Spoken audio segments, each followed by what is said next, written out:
The entire country can be taken out in one night, and that night might be tomorrow night. ಪ್ರೀತಿಯ ವೀಕ್ಷಕರೇ, ನಿಮ್ಮೆಲ್ರಿಗೂ ನಮಸ್ಕಾರ. ನಾನು KJ ಹಳ್ಳಿ ಸುರೇಶ್. ಮಧ್ಯಪ್ರಾಚ್ಯದ ಯುದ್ಧ ಇನ್ನೂ ಮುಗಿದಿಲ್ಲ. ಈ ಯುದ್ಧದ ಪರಿಣಾಮ ಜಗತ್ತಿನ ಎಲ್ಲ ದೇಶಗಳನ್ನು, ಅದರಲ್ಲೂ ಭಾರತಕ್ಕೆ ಬಹಳ ತೊಂದರೆ, ತಲ್ಲಣ ಉಂಟಾಗ್ತಾ ಇದೆ. ಸ್ನೇಹಿತರೆ, ಈಗ ಈ ಟ್ರಂಪ್ ಇರಾನ್ಗೆ ಡೆಡ್ಲೈನ್ ಕೊಟ್ಟಿದ್ದಾರೆ. ಮಂಗಳವಾರ ರಾತ್ರಿ ಒಳಗಡೆ ನಮ್ಮೊಂದಿಗೆ ಮಾತುಕತೆ ಅಥವಾ ಸಂಧಾನಕ್ಕೆ ಒಪ್ಪಿ ಹಾರ್ಮುಜ್ ಜಲಸಂಧಿಯನ್ನ ಇವರು ತೆರವು ಮಾಡಿ ಕೊಡದೇ ಇದ್ರೆ ಇರಾನ್ ಅನ್ನ ಸರ್ವನಾಶ ಮಾಡಿಬಿಡ್ತೀನಿ ಅಂತೇಳಿ ಡೆಡ್ಲೈನ್ ಕೊಟ್ಟಿದ್ದಾರೆ. ಯಾರು?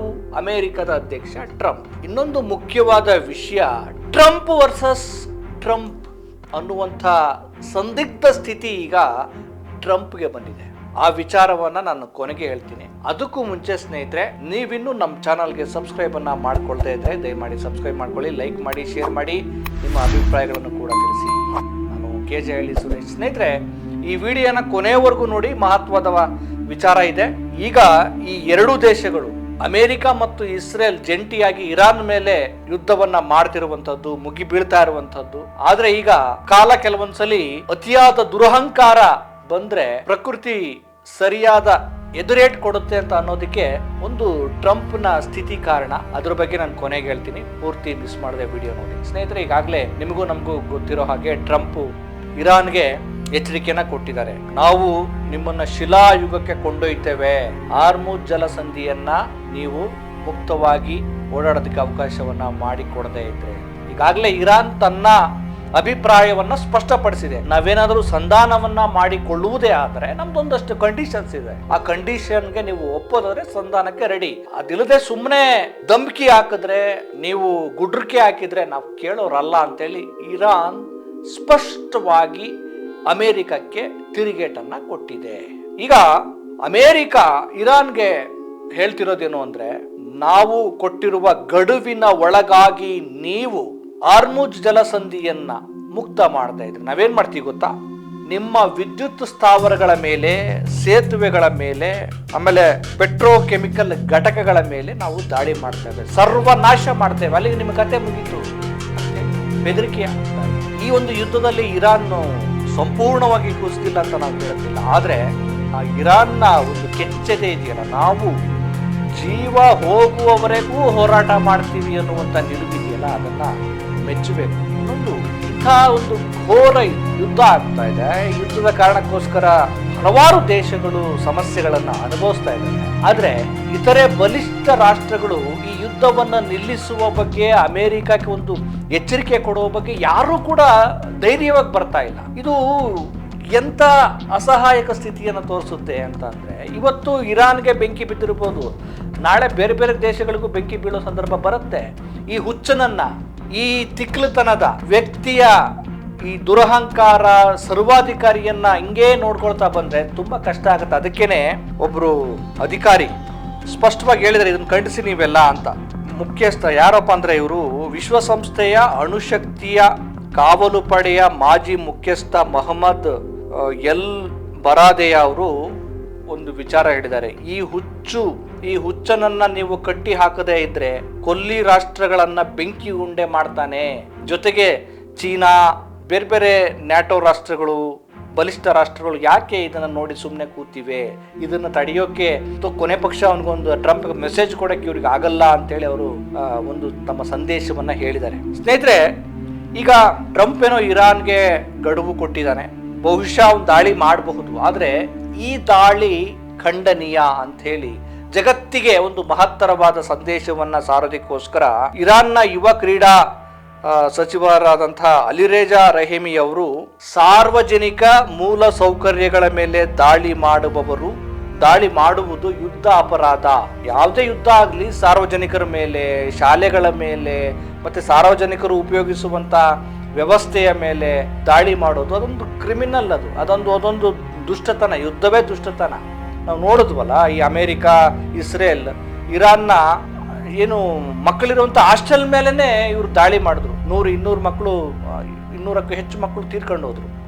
ಇವರಿಗೆ ಮಾನವೀಯತೆ ಇದ್ರೆ ಈ ತರದ ನಿಲುವಿಗೆ ಬರ್ತಾ ಇರಲಿಲ್ಲ. ಹಾಗಾಗಿ ಜಗತ್ತಿನಾದ್ಯಂತ ಒಂದು ಸಂದೇಶವನ್ನ ಸಾರೋದಕ್ಕೋಸ್ಕರ ಅವರು ಮಾನವ ಸರಪಳಿಯನ್ನು ನಾವು ಮಾಡ್ತೇವೆ ಅಂಥೇಳಿ ಚಿಂತನೆ ಮಾಡಿದ್ದಾರೆ. ಬಹುಶಃ ಏನೆಲ್ಲ ಸಾಧ್ಯ ತನ್ನ ದೇಶವನ್ನ ಕಾಪಾಡಿಕೊಳ್ಳೋದಕ್ಕೋಸ್ಕರ, ತನ್ನ ಸ್ವಾಭಿಮಾನವನ್ನ ಉಳಿಸಿಕೊಳ್ಳೋದಕ್ಕೋಸ್ಕರ ಏನೆಲ್ಲ ಪ್ರಯತ್ನಗಳನ್ನ ಮಾಡಬಹುದು, ಆ ಎಲ್ಲ ಪ್ರಯತ್ನಗಳನ್ನ ಇರಾನ್ ಮಾಡ್ತಾ ಇದೆ. ಯಾಕೆಂದ್ರೆ ಕಲಾವಿದರು, ಚಿಂತಕರು, ಬುದ್ಧಿಜೀವಿಗಳು ಎಲ್ಲರನ್ನು, ಸಾರ್ವಜನಿಕರು ಎಲ್ಲರನ್ನು ಸೇರಿಸಿಕೊಂಡು ಈ ಏನು ಸಾರ್ವಜನಿಕ ಸ್ಥಳಗಳನ್ನು ಟಾರ್ಗೆಟ್ ಮಾಡಿದೆಯಲ್ಲ ಅಮೆರಿಕ, ಅಲ್ಲಿ ಒಂದು ದೊಡ್ಡ ಮಾನವ ಸರಪಳಿ ಮಾಡ್ತೇವೆ ನೋಡಿ. ಮಾನವ ಜನರಿರುವಂಥ ಸ್ಥಳಗಳನ್ನೇ ಇವ್ರು ಟಾರ್ಗೆಟ್ ಮಾಡಿ ದಾಳಿ ಮಾಡ್ತಾರೆ ಅನ್ನುವ ಸಂದೇಶವನ್ನು ಜಗತ್ತಿಗೆ ಕೊಡಬೇಕು ಅನ್ನೋದು ಇವರ ಉದ್ದೇಶ. ಗೊತ್ತಿಲ್ಲ ಅವನು ಏನ್ ಮಾಡ್ತಾನೆ ಅನ್ನೋದು. ಈಗ ಬಹಳ ಇಂಪಾರ್ಟೆಂಟ್ ವಿಚಾರಕ್ಕೆ ನಾನು ಬರ್ತೀನಿ. ನಮ್ಮ ತಮ್ಲೈನ್ ಕಂಟೆಂಟ್ ಅದು ಏನು ಟೈಟಲ್ ಅದೇ ಆಗಿತ್ತು, ಟ್ರಂಪ್ ವರ್ಸಸ್ ಟ್ರಂಪ್ ಅಂತ. ಈಗ ಸಮಸ್ಯೆ ಇರೋದು ಇರಾನ್ ಯುದ್ಧ ಮುಗಿಬೋದು, ಅಥವಾ ಇರಾನ್ನ ಸ್ಥಿತಿ ಇನ್ನಷ್ಟು ಚಿಂತೆ ಆಗ್ಬೋದು, ಅಥವಾ ಇನ್ನಷ್ಟು ನೆಲ ಕಚ್ಚಬಹುದು, ಅಥವಾ ಇರಾನ್ ಇನ್ನೂ ಗಟ್ಟಿಯಾಗಿ ನಿಲ್ಬೋದು. ಆದರೆ ಮುಂದಿನ ದಿನಗಳಲ್ಲಿ ಇಂತಹ ಹುಚ್ಚು ಅಧ್ಯಕ್ಷನನ್ನ ಇಟ್ಟುಕೊಂಡಿರುವಂತಹ, ಆಯ್ಕೆ ಮಾಡಿರುವಂತಹ ಅಮೆರಿಕದ ಪಾರ್ಟೇನು ಅನ್ನೋದೇ ಈಗ ದೊಡ್ಡ ಚಿಂತೆ ಆಗಿದೆ. ಇವನ ಕಾರಣಕ್ಕೋಸ್ಕರ ಎಲ್ಲ ದೇಶಗಳ ಜನರು ಈಗ ತತ್ತರಿಸೋ ಹಾಗಾಗಿದೆ. ಈಗ ಇಂಪಾರ್ಟೆಂಟ್ ವಿಚಾರ ಏನು ಅಂದ್ರೆ, ಟ್ರಂಪ್ಗೆ ನಾವು ಅಂತಿರ್ತೀವಿ, ಯಾಕೆ ಟ್ರಂಪ್ ಈ ರೀತಿ ಆಡ್ತಾನೆ, ಹುಚ್ಚುಂತರ ಆಡ್ತಾನಲ್ಲ, 5-5 ನಿಮಿಷಕ್ಕೆ ಒಂದೊಂದು ಟ್ವೀಟ್ ಮಾಡೋದು, ಒಂದ್ಸಲಿ ಸಂಧಾನಕ್ಕೆ ರೆಡಿ ಇದ್ದೀನಿ ಅಂತಾನೆ, ಒಂದ್ಸಲಿ ರೆಡಿ ಇಲ್ಲ ಅಂತಾನೆ, ಒಂದ್ಸಲಿ ಏನೋ ನಾವು ಅಟ್ಯಾಕ್ ಮಾಡ್ತೀವಿ ಅಂತಾರೆ, ಒಂದ್ಸಲಿ ಗೆದ್ದೇ ಬಿಟ್ಟಿದ್ವಿ ಅಂತ ಹೇಳ್ತಾನೆ. ಯಾಕೆ ಹಿಂಗೆ ಆಡ್ತಾನೆ?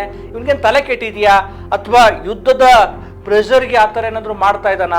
ಸಂಪೂರ್ಣವಾಗಿ ಇರಾನ್ ಅನ್ನ ಸೋಲ್ಸೋದಕ್ಕೆ ಆಗೋದಿಲ್ವಾ ಅನ್ನುವಂಥ ಒತ್ತಡಕ್ಕೆ ಬಂದು ಈ ರೀತಿ ಆಗ್ತಾ ಇದ್ದಾನ, ಹತಾಶನಾಗ್ಬಿಟ್ನಾ ಅಂತೇಳಿ ನಾವೆಲ್ಲ ಜಗತ್ತಿನ ಎಲ್ಲ ರಾಜಕೀಯ ವಿಶ್ಲೇಷಕರು, ಪತ್ರಕರ್ತರು ಚಿಂತನೆ ಮಾಡ್ತಾನೆ ಇದ್ದಾರೆ. ಇರಾನ್ ಕೂಡ ಈ ಟ್ರಂಪ್ನ ಸ್ಥಿತಿನ ಕಂಡು ತುಂಬಾ ಟ್ರೋಲ್ ಮಾಡಿದೆ. ಆರ್ಮುಜ್ ಜಲಸಂಧಿಯ ಕೀಲಿಕೈ ಕಳೆದೋಗ್ಬಿಟ್ಟಿದೆ, ಏನ್ ಮಾಡ್ತೀಯ ಈಗ ಅಂತೇಳಿ ಆ ಮಟ್ಟಕ್ಕೆ ಟ್ರಾಲ್ಗಳು ಶುರುವಾಗಿದ್ದಾವೆ. ಆಮೇಲೆ ಆರ್ಮುಜ್ನ ಚಿತ್ರಣ ಹಾಕ್ಬಿಟ್ಟು ಅದರಲ್ಲಿ ಟ್ರಂಪ್ನ ತಲೆ ಸಿಕ್ಕಾಕೊಂಡಿರೋ ತರ ಟ್ರಾಲ್ ಮಾಡ್ತಾ ಇದ್ದಾರೆ. ಈಗ ಅಸಲಿ ವಿಚಾರ ಏನು ಅಂದ್ರೆ, ಟ್ರಂಪ್ಗೆ ಏನಾಗಿದೆ ಗೊತ್ತಾ? ಫ್ರಂಟೋ ಟೆಂಪೊರಲ್ ಡಿಮೆನ್ಸಿಯಾ. ತುಂಬಾ ಟ್ವಿಸ್ಟ್ ಇದೆ ಇದು. ಫ್ರಂಟೋ ಟೆಂಪೊರಲ್ ಡಿಮೆನ್ಸಿಯಾ ಅನ್ನುವಂಥ ಕಾಯಿಲೆ ಟ್ರಂಪ್ಗೆ ಮೊದಲು ಇತ್ತು, ಈಗ ಅದು ಹೆಚ್ಚಾಗಿದೆ. ಯಾವ ಕಾಯಿಲೆ? ಫ್ರಂಟೋ ಟೆಂಪೊರಲ್ ಡಿಮೆನ್ಸಿಯಾ ಅಂತ. ಇದು ಮೊದಲು ಚಿಕ್ಕದಾಗಿತ್ತಂತೆ, ಯುದ್ಧ ಶುರುವಾದಾದ್ಮೇಲೆ ದೊಡ್ಡದಾಯ್ತಂತೆ. ಅದೇನೋ ಒಂದು ನಮ್ಮ ಕನ್ನಡದಲ್ಲಿ ಹಾಡಿದೆಯಲ್ಲ, ಹಾಲು ಕುಡಿದ ಮಕ್ಕಳೇ ಉಳಿಯಲ್ಲ, ಇನ್ನು ಎಣ್ಣೆ ಹೊಡೆದ ಉಳಿತಾವ ಅಂತ. ಹಂಗೆ ಒಳ್ಳೆ ಮನಸ್ಥಿತಿ, ಮನುಷ್ಯನಲ್ಲಿ ಜೀವನ ಪ್ರೀತಿ, ಮಾನವ ಪ್ರೇಮ ಇದ್ರೆ ಏನೂ ಆಗಲ್ಲ. ಈ ಥರದ ವಿಕೃತಿಯನ್ನು ಒಳಗಡೆ ಇಟ್ಕೊಂಡಿದ್ರೆ ಈ ರೀತಿ ಸಮಸ್ಯೆ ಉಲ್ಬಣಗೊಳ್ಳುತ್ತೆ. ಟ್ರಂಪ್ಗೆ ಈಗ ಫ್ರಂಟೋ ಟೆಂಪೊರಲ್ ಡಿಮೆನ್ಸಿಯಾ ಕಳೆದ 1 ವಾರದಲ್ಲಿ ಇದು ವಿಪರೀತ ಆಗಿದೆ. ಇತ್ತೀಚೆಗೆ ಟ್ರಂಪ್ ಮಿಲಿಟರಿ ಇದಕ್ಕೆ ಒಂದು ಕ್ಲಿನಿಕ್ಕಿಗೆ ಹಾಸ್ಪಿಟಲ್ ಏನೋ ಅಡ್ಮಿಟ್ ಆಗಿದ್ರು ಅನ್ನೋ ಸುದ್ದಿಗಳು ಬಂತು. ಈ ಕಾಯಿಲೆಯಿಂದ ಬಳಲ್ತಿರುವಂತ ಟ್ರಂಪ್ಗೆ ಈ ಸಮಸ್ಯೆ 1 ವಾರದಿಂದ ಬಿಗಡಾಯಿಸಿರುವಂಥದ್ದು. ಜೊತೆಗೆ ಅಮೆರಿಕದ ಆರೋಗ್ಯ ತಜ್ಞರು ಈ ಕುರಿತು ತುಂಬಾ ಆತಂಕವನ್ನು ವ್ಯಕ್ತಪಡಿಸಿದ್ದಾರೆ. ಅಮೆರಿಕದ ತಜ್ಞರು, ಮನೋರೋಗ ತಜ್ಞರು, ಯಾರು? ಅಮೆರಿಕದ ಖ್ಯಾತ ಮನೋರೋಗ ತಜ್ಞರಾದಂಥ ಡಾಕ್ಟರ್ ಜಾನ್ ಗಾರ್ಟ್ನರು ಮತ್ತು ಡಾಕ್ಟರ್ ವಿನ್ ಗುಪ್ತಾ ಅವರು ತುಂಬಾ ಆತಂಕ ವ್ಯಕ್ತಪಡಿಸಿದ್ದಾರೆ. ಯಾವ ಕಾರಣಕ್ಕೋಸ್ಕರ ಅಂದ್ರೆ, ಟ್ರಂಪ್ನ ಮಾನಸಿಕ ಸ್ಥಿತಿ ದಿನೇ ದಿನೇ ಚಿಂತಾಜನಕ ಆಗತ್ತೆ ಅಂತ. ಅಂದ್ರೆ ಇದು ಹೀಗೆ ಇರಲ್ಲ, ದಿನೇ ಅದು ಮತ್ತಷ್ಟು ಬಿಗಡಾಯಿಸುತ್ತೆ, ಉಲ್ಬಣಗೊಳ್ಳುತ್ತೆ, ಗಾಯ ಹೆಚ್ಚಾಗತ್ತೆ. ಆ ಕಾರಣಕ್ಕೋಸ್ಕರ ಈ ಮನೋರೋಗ ತಜ್ಞರು ಮತ್ತೆ ಅಮೆರಿಕದ ರಾಜಕಾರಣಿಗಳು, ಅಲ್ಲಿನ ಜನ ಈಗ ಚಿಂತೆಗೆ ಒಳಗಾಗಿದ್ದಾರೆ. ಏನ್ ಮಾಡೋದಪ್ಪ, ಹುಚ್ಚುಸ್ತರ ಅಲ್ಲ ಇದು, ಒಂದ್ ರೀತಿ ಹುಚ್ಚುತನಕ್ಕಿಂತ 100 ಪಟ್ಟು ಮೀರಿದ ಸ್ಥಿತಿ ಇದು. ಒಂದು ದೇಶವನ್ನ ನಡೆಸುವ, ಅದರಲ್ಲೂ ವಿಶ್ವದ ದೊಡ್ಡಣ್ಣ ಅಂತ ಹೇಳ್ಕೊಳ್ಳುವಂತ ಒಂದು ಅಮೆರಿಕದ ಅಧ್ಯಕ್ಷ ಸ್ಥಾನದ ವ್ಯಕ್ತಿಯ ಮಾನಸಿಕ ಸ್ಥಿತಿ ಈ ಮಟ್ಟಕ್ಕೆ ಹೋದ್ರೆ ಅಲ್ಲಿನ ಜನರ ಗತಿ ಏನು? 5-5 ನಿಮಿಷಕ್ಕೆ ಏನೇನೋ ನಿರ್ಧಾರ ಅಂತ ಎತ್ಕೊಳ್ತಾನೆ, ಏನೇನೋ ಮಾತಾಡ್ತಾನೆ. ಈಗ ಚಿಂತೆ, ಅದು ಸಮಸ್ಯೆ ಬಂದಿರುವಂತದ್ದು. ಇದನ್ನ ಒಂದ್ ರೀತಿ ಏನಂತಾರೆ ಅಂದ್ರೆ, ಒಂದು ಬಗೆಯ ಬುದ್ಧಿಮಾಂದ್ಯತೆ, ಹುಚ್ಚುತನ. ಹುಚ್ಚ ಅಂತ ಗೊತ್ತಾ? ಹುಚ್ಚ ಅಂತ ಎಲ್ಲರನ್ನು ಕರೆಯಲ್ಲ, ಯಾಕೆಂದ್ರೆ ಅವನು ಏನೇನೋ ಮಾತಾಡ್ತಿರ್ತಾನೆ. ಅವನ ಮಾತಿಗೂ ಅವನ ನಡವಳಿಕೆಗೂ ಒಂದಕ್ಕೂ ಹೋಲಿಕೆ ಇರೋದಿಲ್ಲ. ಅವನ ಮನಸ್ಥಿತಿಯೇ ವಿಚಿತ್ರವಾಗಿರುತ್ತೆ. ಅದೊಂದು ಸಂಪೂರ್ಣವಾಗಿ ಮಾನಸಿಕವಾಗಿ ಅವನ ಒಂದ್ ರೀತಿ ಮಾನಸಿಕ ವಿಕಲಾಂಗತೆ ಅಂತಾರಲ್ಲ, ಆ ಸ್ಟೇಜ್ಗೆ ಟ್ರಂಪ್ ಹೋಗ್ತಾ ಇದ್ದಾನೆ ಅನ್ನುವ ಸತ್ಯಾಂಶ ಈಗ ಹೊರಗಡೆ ಬಂದಿದೆ. ಇದು ನೋಡಿ, ಇನ್ನು ಸ್ವಲ್ಪ ಡೀಟೇಲ್ ಆಗಿ ಹೇಳಿದ್ದಾರೆ. ಮೆದುಳಿನ ಮುಂಭಾಗ ಮತ್ತು ಬದಿ, ಏನು 2 ಬದಿ ಇದೆಯಲ್ಲ ನಮಗೆ, ತಲೆಯ ಬದಿಗಳು ಘಾಸಿಗೊಂಡಿರುತ್ತವಂತೆ ಈ ಒಂದು ಸ್ಟೇಜ್ ಅಲ್ಲಿ.